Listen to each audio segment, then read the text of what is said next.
Hello everyone, welcome back. In today's video, I'm going to show you how to loop a video in Behance using the simple method that I'm about to show you. So first of all, you need to open your web browser. Over here in the search bar, you need to search for video to GIF converter. Now here you will find bunch of different websites that can help you to do it. So I'm just going to simply click on the option of Canva.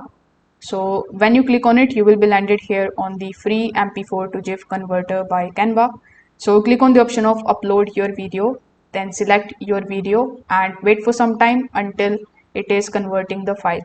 Now when the file is converted successfully, you are going to see this type of download GIF option.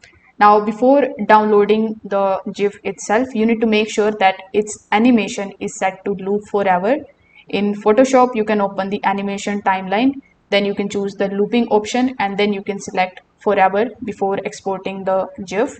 So once you have the GIF that has the loop forever enabled, you just have to simply download that GIF and then you need to come here on Behance. Over here, click on the option of share work.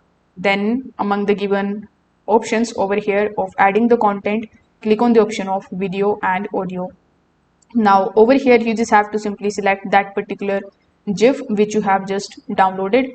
So after selecting it, simply click on the option of open. So this way you just have to wait for some time until this particular GIF is uploading. When it is uploaded successfully, you can just simply make changes into its alignment or you can add content if you want to. And when you are done with this, simply click on the option of publish. Now Behance supports GIF files as the project content, so the animation can play repeatedly when the visitors view the project.